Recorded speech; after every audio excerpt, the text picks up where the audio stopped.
우리 하나님 말씀 보시겠습니다. 마태복음 3장 16절 17절입니다.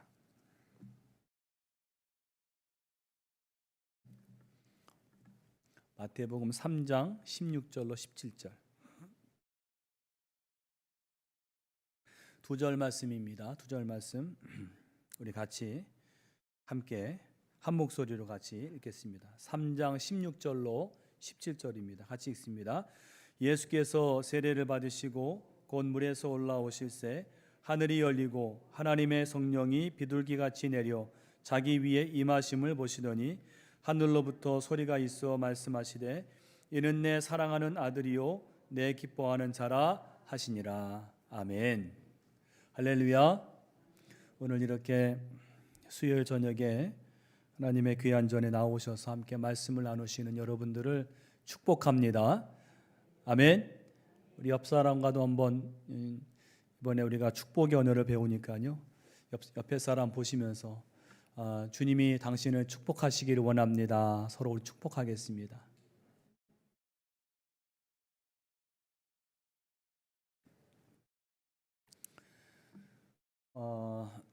먼저 우리 잠깐 그 사진을 좀 보여주세요. 우리가 지난 연말에 성탄 슈박스를 우리가 이제 마련해서 우리 온 교우들이 참여해서 그 안에 우리 아이들을 위한 선물 정성껏 담으셔서 여러분들이 참여해 주셨습니다. 그래서 그것을 기독교 복지관을 통해서 또 보육원에 가서 이 슈박스들을 나눴습니다. 그래서 아이들이 보니까 뭐 좋죠. 이렇게 선물, 크리스마스에 자신들을 위한 선물을 우리 교우들이 정성껏 거기에 담아서 또 그 아이들 생각하면서 거기에 맞는 선물을 준비하셨고 또 거기에 이제 사랑의 메시지까지 담아서 주니까 아이들이 상당히 행복해하고 또 기뻐했다는 그러한 감사의 편지를 받게 되었습니다. 우리가 할 수만 있으면 올해 연말에도 더 많은 아이들에게 이러한 사랑을 성탄을 통해서 나누어 주기를 간절히 원합니다. 저는 저걸 보면서 우리의 작은 섬김인데 그 섬김은 사실 뭐 그렇게 우리가 내세울 만한 그런 섬김은 아닌데 작은 섬김인데 그 작은 섬김이 가져오는 행복과 기쁨은 상당한.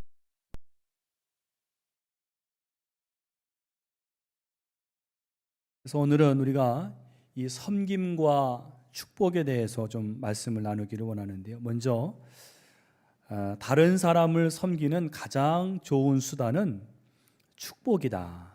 그렇게 말할 수가 있습니다.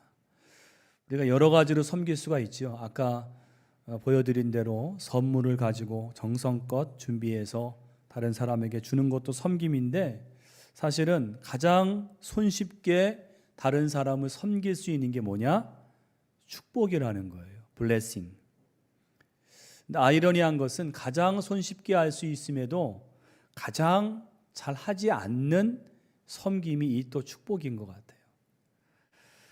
자, 먼저는 예수님께서 이 땅에 오신 목적은 다름이 아니라 섬김이었다는 거예요. 예수님이 이 땅에 오신 목적이 뭐냐? 섬김입니다. 마태복음 20장 28절에 보니까 예수님 말씀이 인자가 온 것은 섬김을 받으려 함이 아니요 도리어 섬기려 하고 자기 목숨을 많은 사람의 대속물로 주려 함이니라. 여러분, 예수님은 왜 오셨는가? 섬기기 위해 오셨대요. 그 섬김의 핵심은 뭐예요? 십자가에서 죽으시고 온 인류의 죄를 속하신 게 예수님의 섬김의 핵심이었습니다. 자, 예수님이 오신 목적이 섬김이라면 예수님을 따르는 제자인 우리도 우리의 인생의 목적이 뭐가 돼야 될까요? 섬김이 돼야 됩니다. 자, 여러분, 섬기는 게 여러분의 삶의 목적이십니까? 한번 우리가 자문해 보세요. 나는 섬기기 위해 사는가? 라고 자문할 때 우리가 아멘이라고 나오기가 어려운 그런 삶이 아닌가, 우리 스스로가. 여러분, 우리는요, 믿는 자들은 위로는 하나님을 섬기고 또 옆으로는 이웃을 섬기는 것이 우리 신앙생활의 목적이 되어야 할 줄로 믿습니다. 그런데 다른 사람을 섬기는 게 많이 있는데 그 중에 가장 손쉽고 효과적인, 가장 열매를 많이 맺을 수 있는 섬김이 뭐냐? 축복이라는 거예요. 여러분, 축복 많이 하십니까? 잘 우리가 축복을 많이 못하는 것 같아요. 사랑하는 가족에게도 그렇고 자녀들에게도 그렇고 또 우리가 만나는 사람들에게 이 축복이 너무 인색한 게 아닌가, 그렇게 생각을 합니다. 로마서 12장 14절에 보니까 바울은 심지어는 너희를 박해하는 자를 뭐하라고요? 축복하라. 박해하는 자도 축복하래요. 축복하고 저주하지 말라. 그러니 여러분, 우리가 매일 만나는 사람, 가까운 사람들, 교회에서 이렇게 한 형제된 사람들은 더더구나 말할 것도 없이 축복해야 된다는 거예요. 여러분, 축복의 사람들 되시기를 축원합니다. 아멘. 축복하세요. 왜 축복이 중요한가? 여러분, 왜 축복이 중요한가 하면 우리 말에는요, 힘이 있어요. 이 사람의 죽고 사는 것이 말, 혀에 달려 있다 그래요. 혀. 그래서 몇 가지 좀 표현들을 좀 살펴보면, 제가 이제 어디서 이걸 보니까 아주 귀한 것들이 있어서 한번 실어봤습니다. 한 번 지나가면 다시는 돌아오지 않는 세 가지가 있다고 합니다. 우리 인생에서. 하나는 잃어버린 기회. 기회는 돌아오지 않는다. 두 번째는 시위를 떠난 화살은 돌아오지 않는다 그래요. 마지막 세 번째로 입에서 나온 말은 돌아오지 않아요. 한 번 뱉으면 결코 주워 담을 수가 없습니다. 내가 그 말을 왜 했을까? 아이고, 아무리 후회해도 말은 돌아오지 않습니다. 또 두 번째, 격려와 기쁨의 말은 사람에게 용기와 희망을 주지요. 그런데 저주와 비난의 말은 한 사람의 신용과 명예를 일시에 무너뜨립니다. 그래서 그 사람을 아주 돌이킬 수 없는 그런 파멸로 이끌고 마는 거예요. 말이 얼마나 무섭습니까? 제가 예전에 그 기억하기로는 어떤 유명한 여자 연예인이 참 TV에도 많이 나오다가 갑자기 안 나오는 그 이유가 뭐냐면은 뭐 어디 아프리카 대통령의 자식을 낳았다. 뭐 여러분도 그런 얘기 들으신 적 있을 거예요. 그 이후로 그 여배우는요, 너무 그 인생이 망가지더라고요. 근거 없는 그런 소문으로. 또 세 번째로, 개구리가 뱀에게 발각되어 잡아먹히는 것은 뭐 때문이냐? 울음소리 때문에. 울음소리 때문에 잡아먹힌다 그래. 꿩의 울음소리는 사냥꾼의 표적이 된다. 또 물고기가 낚이는 것은 뭘로 낚여요? 입으로 낚입니다. 입으로. 그러니까 여러분, 우리 인생에 비유하면 이 입으로 낚이는 경우들이 많아요. 말로 사람이 낚이는 거죠. 또 잘못 쏟아진 말은 항상 재앙을 부릅니다. 잘못 쏟아진 말, 그러니까 말을 제어하지 못하는 거죠. 그냥 생각 없이 그냥 말을 내뱉다 보면 그 말이 나중에 재앙을 부른다는 거예요. 여러분, 요즘에 우리나라 이렇게 정부 요직에 이렇게 추천을 받은 사람들이 갑자기 하루아침에 뭘로 이렇게 낙마를 하죠? 말 한마디, 노인 비하 발언, 어느 자리에서 생각 없이 노인을 비하한 발언이 그게 계속 남아서 결국에는 여러분 거기까지 올라가기까지 얼마나 노력을 많이 했겠어요. 근데 그 말 한마디로 완전히 인생이 망가지는 거예요. 또 목소리가 큰 사람은 허풍과 과장이 많고, 과장입니다. 과정이 아니라 과장이 많고, 애매하게 말하는 사람은 거짓이 많다. 그러니까 우리는요, 신앙인은 애매하게 말하지 말아야 돼. 예, 아니요, 그렇습니다, 아닙니다. 또 수다를 떠는 사람은 진실성이 약하고, 과격하게 말하는 사람은 억지가 많다. 맞는 말이죠. 부주의한 말은 분쟁을 만들지만 사랑의 말은 상처를 치유한다. 격려와 칭찬은 주변을 환하게 밝힌다. 여러분, 이렇게 우리가 모임 가운데도요, 어떤 분은 이렇게 사람들을 격려합니다. 칭찬합니다. 그 사람의 어떤 달라진 외모, 또 어떤 인품, 또 어떤 잘하는 거, 이런 것들을 꼭 이야기하면서 참 좋습니다. 어떻게 그렇게 참 잘하십니까? 이렇게 하면 여러분 그 분위기가 밝아지는 거예요. 오늘 여러분 우리 모두는요, 성격에 상관없이 그런 축복의 사람들이 되시기를 바랍니다. 속회에서도 여러분 만나서 칭찬하고 격려하고,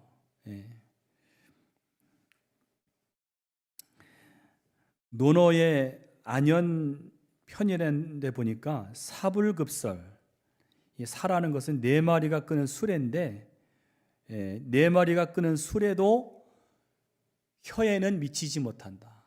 그러니까 이거는 그만큼 말이 빠르다는 거예요. 우리 말이 발이 없는데도 얼마나 빠른지 네 마리가 끄는 수레보다도 더 빠르다는 거예요. 유대인의 탈무드에 보면 이런 예화가 있습니다. 한 랍비가 하인에게, 야, 저 시장에 가서 가장 맛있는 걸 사오라고 심부름을 시켰더니 그 하인이 뭘 사왔는가 하면 혀를 사왔대요. 혀. 근데 그 다음날 하인에게, 야, 그럼 오늘은 시장 가서 가장 맛없는 걸 사오라 그랬더니 이번에도 혀를 사가지고 왔답니다. 그 랍비가 물었습니다. 아니, 너는 왜 가장 맛있는 걸 사오라고 했더니 혀를 사왔고, 또 가장 맛없는 걸 사오라고 했더니 왜 혀를 사왔느냐? 라고 물어봤더니 하인이 정말 지혜롭게 대답하기를, 혀는 아주 좋으면 그보다 더 좋은 것이 없고요, 아주 나쁘면 그보다 더 나쁜 것이 없다는 거예요. 그러니까 우리 혀를 가지고 정말 기가 막힌 행복을 만들 수도 있지만 그 반대로 정말 엄청난 파멸을 초래할 수 있는 것이 우리의 혀라는 것입니다. 그 다음에 우리 이제 세 번째는요, 영혼의 비타민이라고 그랬는데요. 여러분, 제가 언젠가 건강 세미나를 한번 들었는데 그 의사분이 이런 말을 하더라고요. 우리 몸이 원하는 게 있는데, 우리 몸이 어떤 것을 원하는데 실상은 우리가 그걸 모르고 지나갈 때가 있다는 거예요. 근데 그 중에 가장 대표적인 게 뭐냐면 단백질이다. 단백질. 그분은 단백질을 강조하더라고요. 여러분, 이렇게 요즘에 보면은 단백질을 많이 팔잖아요. 저는 예전에 그게 저 헬스하는 사람들만 필요로 한 줄 알았더니 그분 이야기가 우리 몸에는 이게 단백질이 꾸준히 공급이 되어야 한다 그래요. 그런데 나이가 들면 더 이제 이 단백질이 공급이 안 되면 이 근육에서 이 단백질이 빠져나간다는 거예요. 그러니까 우리는 잘 모르죠. 그런데 우리 몸에는 이 단백질이 계속 공급이 돼야 된다라는 얘기입니다. 마찬가지로 우리 영혼에 이 몸에 단백질이 계속 공급되어야 건강한 삶을 유지하는 것처럼 우리 영혼에 계속적으로 공급되어야 하는 게 뭐냐? 선한 말이에요. 선한 말. 사람은요, 선한 말을 들어야 살 수 있는 존재라는 거예요. 여러분, 오늘 하루 동안에 얼마나 선한 말을 많이 들으셨습니까? 한번 더듬어 보세요. 사람은 누구든 충만하고 의미 있는 삶을 살기 위해서는요, 다른 사람들에게서 선한 말을 들어야 한다. 예. 굉장히 중요한 말입니다. 그래서 영혼의 좋은 양식은 다른 게 아니에요. 영혼의 좋은 양식은 좋은 말입니다. 예. 나쁜 음식은 뭐예요? 나쁜 말이에요. 그래서 여러분, 복음은 우리 영혼에 정말 좋은 양식이죠. 굿 뉴스. 얼마나 좋은 말입니다. 하나님이 당신을 사랑하십니다. 하나님이 세상을 이처럼 사랑하사 독생자를 주셨으니 이는 저를 믿는 자마다 멸망치 않고 영생을 얻습니다. 이 좋은 말, 우리 영혼은 이 좋은 말을 많이 들어야 양식이 되는 거예요. 잠언 15장 말씀에도 보면 온순한 혀는 곧 생명나무이지만 패역한 혀, 악한 혀는요 마음을 상하게 한다는 거예요. 우리가 이 삶을 살아가면서 공연히 다른 사람 마음을 상하게 하는 말 말고 생명을 줄 수 있는 그런 온순한 혀가 되어야 할 줄로 믿습니다. 세 번째로는 다른 사람들로부터 규칙적으로 선한 말, 즉 축복을 들으면 온전한 사람이 될 수 있다는 거예요. 자, 그러면 여러분들 가정에 자녀들 또 손주들 정말 그들이 온전한 사람이 되기를 원하신다면요, 이 말씀대로 해야 돼요. 규칙적으로 선한 말, 축복된 말을, 축복의 말을 들을 수 있게 하는 거예요. 누가 듣게 합니까? 오늘 이 말씀 듣고 깨달으신 분들이 오늘부터는 축복의 말, 선한 말을 규칙적으로 매일 그 가족이, 그 영혼이 들으면 온전한 사람이 될 수 있다는 거예요. 축복의 언어의 종류는 무엇이 있느냐? 우리가 잘 아는 칭찬이 있겠고요. 칭찬. 잘하는 거 칭찬해 줘야 됩니다. 칭찬은 고래도 춤추게 한다 그러잖아요. 또 수용이 뭐예요? 받아주는 거예요. 이렇게 좀 억셉트하는 거, 받아주는 거예요. 또 인정, 그 좀 잘하는 것, 달란트, 그 노력한 것들을 인정해 주는 것입니다. 또 애정, 좀 애정 어린 말, 따뜻한 말, 사랑스러운 말, 이런 말을 좀 해줘야 된다는 거죠. 또 주목, 여러분 조그만 아이들 같은 경우 보면은 이 눈길을 끌려고 막 애쓰지 않습니까? 그럴 때 주목해 주는 거죠. 같이 거기 호응해 주고. 또 긍정해 주는 거예요. 긍정. 아, 그렇지. 그래. 그럼 그 말이 맞다. 또 존경. 여러분이 축복의 언어가 많이 있어요. 사람은 누구나 이런 것들에 대해서 목말라 합니다. 여러분 여기 계신 분들 중에 뭐 연세가 많든 적든 이 축복의 언어를 듣고 싫어할 분들은 없어요. 다 여기에 목말라 합니다. 다 목말라요. 여기 있는 이 목사도 그런, 사실은 그것 때문에 살아가는 것 같아요. 한번 여러분 질문해 보세요. 한번 자문해 보세요. 내 영혼은 얼마나 규칙적으로 축복의 언어들이 내 영혼에 채워지는가? 여러분들의 영혼은 축복의 말들로 매일매일 이렇게 채워지고 있습니까? 아니면 이따금 한 번 듣습니까? 아니면 뭐 아주 가물에 콩나듯 거의 듣지 못합니까? 또 우리 자녀는 얼마나 이 축복의 말을, 언어들을 듣고 있는가? 여러분, 위의 축복의 언어 중에서 내가 오늘 했던 축복은 어떤 것이 있습니까? 누군가를 칭찬했습니까? 누군가를 수용해 주었습니까? 누군가를 인정해 주었습니까? 누군가를 존경했습니까? 아니면 내가 받았던 축복의 언어가 있다면 무엇이 있습니까? 그러니까 이런 것들 보면 우리가 참 축복을 많이 하지도 않고 잘 듣지도 못하는구나 라는 생각이 들으실 거예요. 여러분, 오늘부터라도 우리가 축복의 언어들로 우리의 삶이 채워지기를 간절히 축원합니다. 축원합니다. 내 가까운 사람들부터, 매일 만나는 사람들부터. 이 축복의 언어에 대한 성경적인 근거들이 좀 있습니다. 먼저 축복은요, 권면과 칭찬이라고 할 수 있는데, 영혼의 비타민일 뿐만 아니라 죄의 유혹을 이기는 열쇠라 그래요. 축복은요, 죄의 유혹을 이기는 열쇠다. 그래서 그 사람을 축복을 많이 하면 그 사람이 그만큼 죄를 이길 수 있다는 거예요. 놀랍지 않습니까? 히브리서 3장 13절 같이 한번 읽어보겠습니다.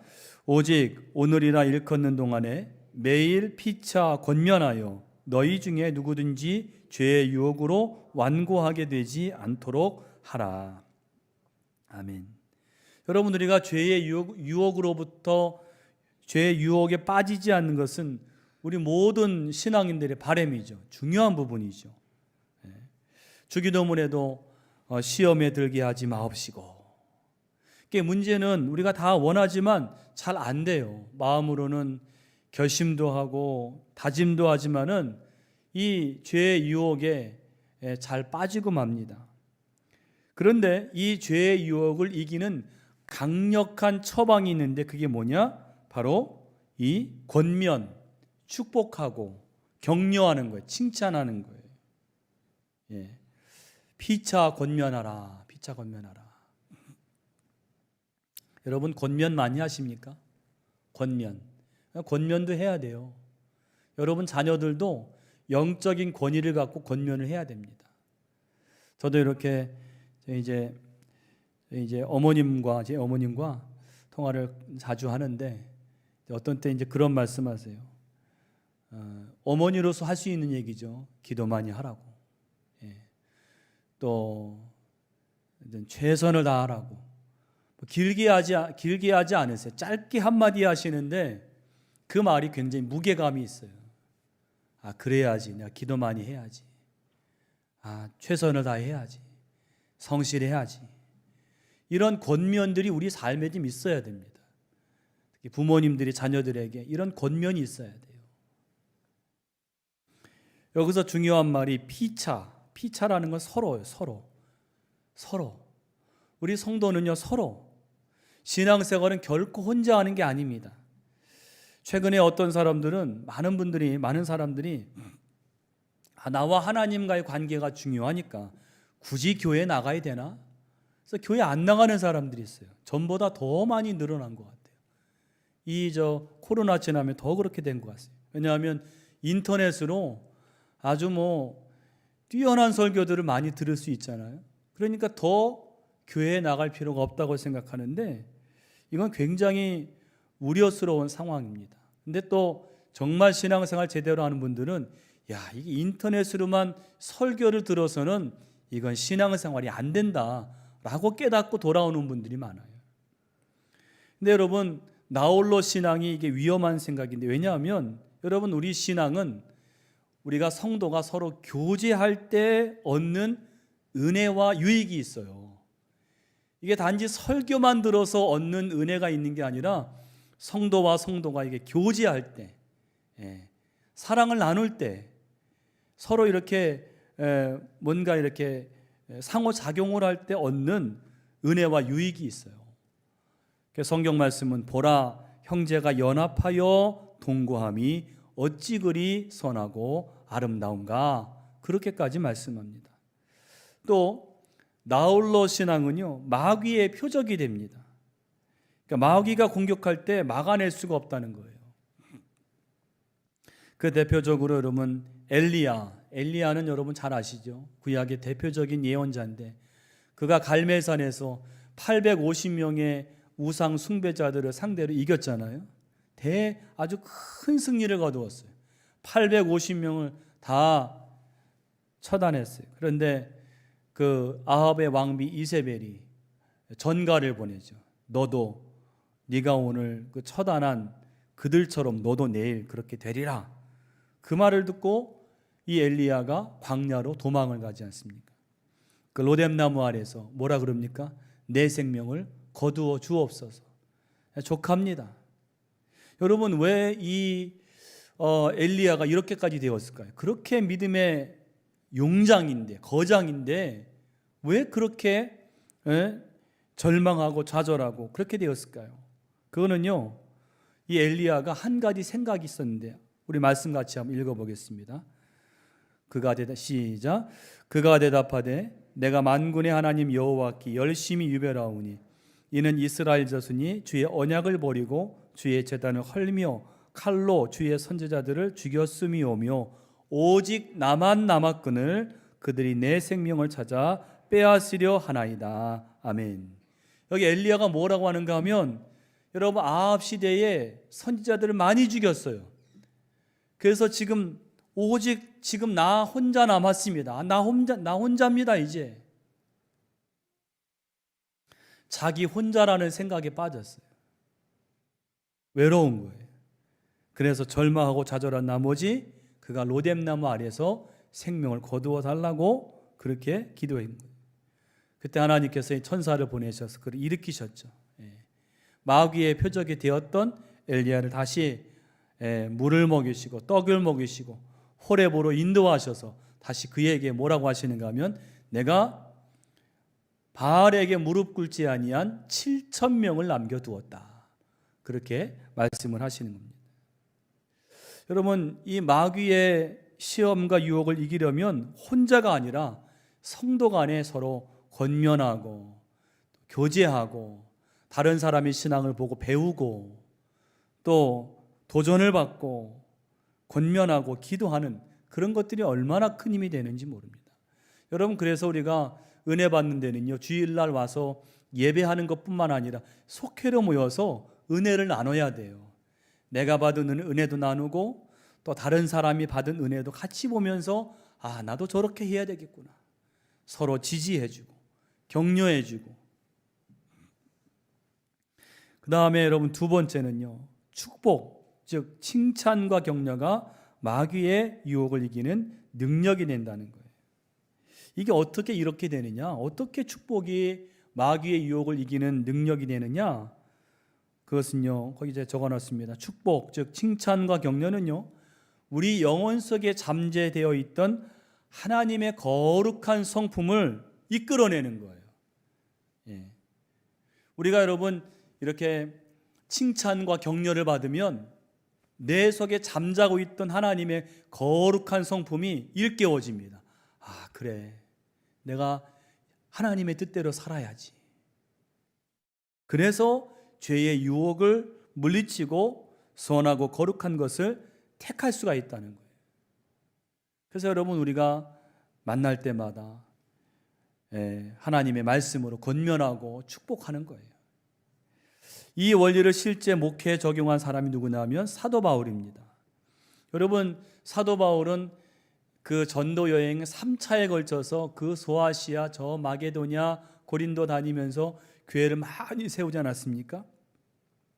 근데 뜻하지 않은 문제가 발생했죠. 뭐냐면 바울이 심지도 않은 가라지가 막 나는 거죠.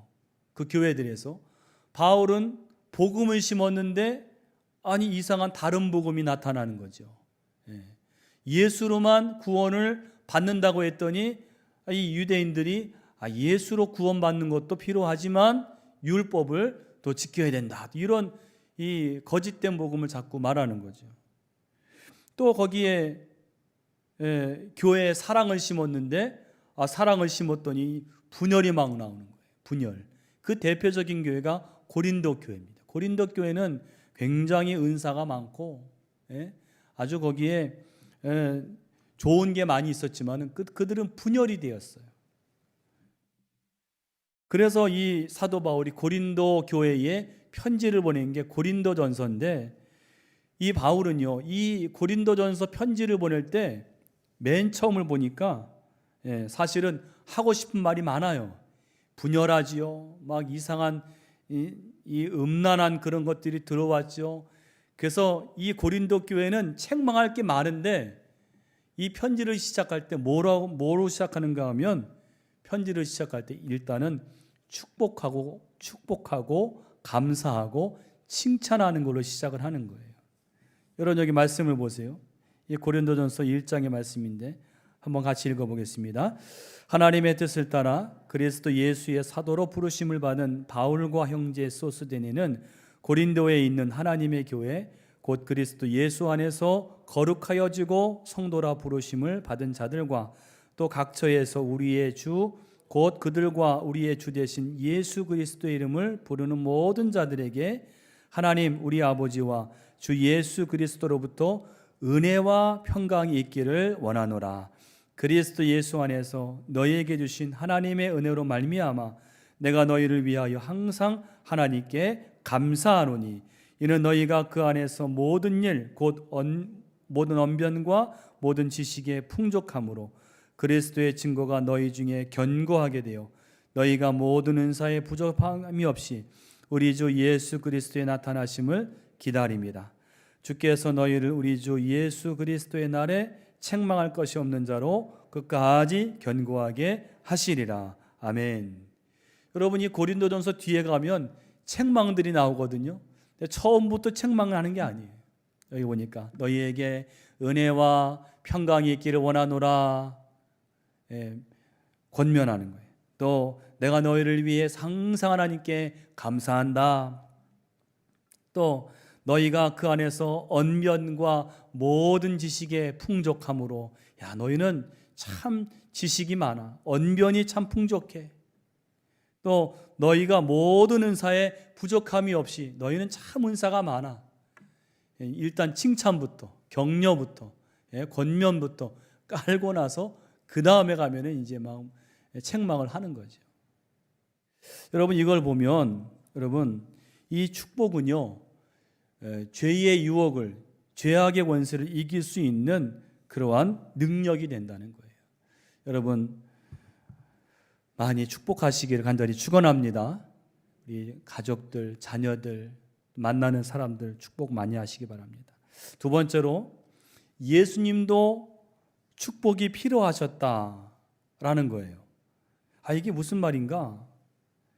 오늘 아까 읽은 마태복음 3장 16절에 보면요. 예수님이 세례 받으시는 장면이거든요. 근데 여러분 이 말씀 안에요.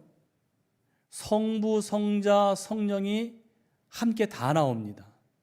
자, 성자는 누구죠? 예수님. 예수께서 세례를 받으시죠. 그랬더니 하늘이 열리고 무엇이 내려왔다고요? 하나님의 성령이 비둘기처럼 내려왔어요. 자, 성자 하나님 예수님이 계시죠? 성령 하나님이 계시죠? 그 다음에 하늘로부터 뭐가 있었어요? 하늘로부터 소리가 있어. 이 소리는 누구의 소리일까요? 성부 하나님의 소리인 거예요. 이는 내 사랑하는 아들이요 내 기뻐하는 자라. 하나님이 오늘 여기 세례 받으시는 예수님에게 이는 내 사랑하는 아들이요 내 기뻐하는 자라. 여러분 성경에서 이렇게 하늘이 열리면서 하나님이 이렇게 축복의 말로 이렇게 축복하신 예는 여기가 유일합니다. 하나님이 성부 하나님이 성자 예수님을 지금 축복하시는 거예요. 자, 그래서 여러분 여기 보면 예수님은 하나님의 본체이신 동시에 하나님은 예수님에게 있어서 가장 중요한 타자다. 타자. 삼위일체. 예수님과 하나님은 동등하심이 한 본질이십니다. 그걸 가리켜서 삼위일체다. 동시에 예수님은 성자이시고 하나님은 성부이시다. 그런 얘기죠. 자, 두 번째로 예수님의 가장 중요한 타자가 되셨던 하나님께서는 예수님에게 무엇을 주셨는가? 질투와 경계와 비판이 아니었고 하나님은 예수님에게 존경과 인정과 애정과 긍정을 주셨다. 이는 내 사랑하는 아들이요 내 기뻐하는 자라. 하나님이 예수님에게 이렇게 말씀하신 거죠. 그러니까 여러분 예수님이 이 지금 시기가 세례받는 시기가 이제 공생애를 처음 시작하는 시기 아니에요. 그 하나님 나라 사역을 처음 시작하는 입장에서 예수님은 참 하나님이시지만 참된 인간이셔서 사실은 또 마음에 떨리는 마음도 있었을 거고, 여러 가지가 이제 첫 시작이니까 하나님께서 그 시작하시는 예수님을 이는 내 사랑하는 아들이요 내 기뻐하는 자라, 이렇게 축복을 하셨다는 거예요. 하나님도 블레싱을 하셨어요. 예수님도 그 블레싱을 받고 출발을 하셨다는 것입니다. 마지막 세 번째로, 사람은 말의 열매를 먹고 산다는 거예요. 여러분, 우리가 흔히 하는 말이 어떤 말이 있어요? 말이 씨가 된다. 말이 씨가 된다. 여러분, 말이 씨가 되는 거 다 아시지요? 말이 씨가 됩니다. 말이 씨가 된다는 말은 내가 무심코 던진 말이 생명력이 있어서 그게 자라서 열매를 맺게 된다는 거예요. 이걸 믿는 사람이란 말 함부로 못합니다. 이걸 믿는 사람이라면 열심으로 좋은 언어의 씨앗을 심는 거예요. 말이 씨가 된대, 말이 열매를 맺는데, 그럼 여러분 우리가 할 일은 뭐예요? 열심히 축복의 언어를 하는 거예요. 잠언서 18장 21절에 보니까 죽고 사는 것이 혀의 힘에 달렸나니 혀를 쓰기 좋아하는 자는 혀의 열매를 먹으리라 그랬어요. 여러분, 이 축복의 씨가 열매를 맺는 가장 대표적인 예가 뭐냐면 야곱의 축복입니다. 특별히 누구에 대한 축복인가? 유다. 여러분, 유다는요 야곱의 몇째 아들이죠? 넷째 아들입니다. 넷째 아들. 맏아들이 아니에요. 맏아들 루벤은 좋은 말을 못 들었습니다. 그런데 유다는요 좋은 말을 들었어요. 사실 유다는요 좀 삶을 놓고 볼 때는 그렇게 존경스럽지 못한 삶입니다. 여러분 잘 아시는 며느리 다말과의 그 부적절한 관계 속에서 아이를 낳았어요. 이거 놓고 보면 이건 참 인생에 오점이 있는 사람이죠. 그럼에도 이 유다가 좋았던 게 뭐냐면 요셉이 그 형들에게 팔려갈 때 그 요셉을 죽이지 못하도록 이 유다가 나섰어요. 그거 하나 잘한 게 있습니다. 근데 중요한 것은 이 유다가 복을 받았어요. 어떤 복을 받았는가 하면 이 유다는요 그 유다 지파에서 누가 나왔는가 하면 다윗이 나왔어요. 다윗. 왕의 가문이 되었어요. 유다 지파가. 그리고 쭉 내려가니까 누가 나왔어요? 예수님이 그 유다 지파 가운데 나왔어요. 대단한 축복이죠. 왜 이 유다가 그 삶이 그렇게 참 신통치 않았는데도 왜 이런 축복을 받았느냐? 그거는 바로 야곱의 축복 때문이다. 야곱이 12아들을 축복할 때 뭐라고 축복했는가 하면 거기 말씀 읽어보겠습니다. 유다야, 너는 내 형제의 찬송이 될지라. 내 손이 내 원수의 목을 잡을 것이요 내 아버지의 아들들이 내 앞에 절하리로다. 유다는 사자 새끼로다. 내 아들아, 너는 움킨 것을 찢고 올라갔도다. 그가 엎드리고 웅크림이 수사자 같고 암사자 같으니 누가 그를 범할 수 있으랴. 규가 유다를 떠나지 아니하며 통치자의 지팡이가 그 발 사이에서 떠나지 아니하기를 실로가 오시기까지 이르리니 그에게 모든 백성이 복종하리로다. 아멘. 여러분 여기에 동그라미 하세요. 규라는 말, 규에 동그라미 하시고요. 통치자의 지팡이에 밑줄을 그으시고. 여러분 규라고 하는 것은 뭘 말하는가 하면 그 왕의 그 지팡이를 말하는 거예요. 이 규는 왕권입니다. 왕권. 규가 떠나지 않는다는 것은 그 유다 지파에서 왕이 나오는 왕이. 남유다의 왕가가 이 다윗 왕조 아니겠어요? 더 나아가서 이 규라고 하는 것은 앞으로 왕으로 오실 메시아 예수님을 이미 이 야곱의 축복 가운데 이미 예표가 된 거예요. 중요한 것은 이 야곱이 이제 나이 많아서 죽기 전에 이 아들들을 축복하는 거예요. 근데 그 축복하고 저주한 게 다 그대로 되었어요. 여러분, 그래서 그런 얘기 많이 들으셨을 거예요. 신앙생활 오래 하신 그런 분들이 이제 돌아가시기 전에 그 자녀들을 이렇게 축복하는 거. 그게 그냥 나오는 말 같지만 나중에 보면 그 축복한 대로 그 자녀들이 돼 있는 거예요. 그걸 놓고 볼 때, 아, 이 말에는 권세가 있다. 여러분, 할 수 있는 대로 축복의 씨앗을 많이 뿌리시기를 간절히 축원합니다. 축복의 씨앗을 뿌려야 돼요. 저는 이제 개인적으로 저도 이렇게 쭉 생각해 보면서 내 인생에 내가 들은 축복의 말이 무엇인가 이렇게 생각해 보니까 그 중에 이제 기억나는 것 한 가지는 뭐냐면, 제가 전도사 때 처음 사역할 때 많이 힘들고 또 지치고 어려운 때가 있었어요. 그런데 이제 그때에 제가 있던 그 교회가 속한 그 이제 사회복지 시설에 한 부장님이 계셨어요. 근데 그분이 언젠가 저희 교회를 방문해서 이렇게 오셔서 말씀해 주시는데, 그 이제 축복의 말을 전하는 거예요. 전도사님, 잘하고 계세요. 걱정하지 마세요. 그러면서 이제 당신도 목사 사모님인데 얼마나 힘든지 제가 잘합니다. 힘내세요. 잘하시고 계십니다. 근데 그때 받은 그 위로가 굉장히 큽니다.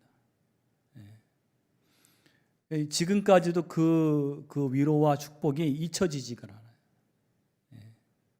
여러분, 우리가 살아가면서 그분처럼 누군가에게 이렇게 위로하고 격려하고 축복해서 그 사람의 인생 가운데 내가 기억이 남는 그런 사람이 된다면 얼마나 복된 삶이 될 것입니까? 여러분, 축복의 사람들이 되시기를 간절히 축원합니다. 우리 가족 안에서 자녀들, 오늘 말씀 기억하면서 또 우리 성도들 만날 때마다 축복하면 그 분위기가 밝아지잖아요. 그런 축복의 주인공들 되시기를 간절히 축원합니다.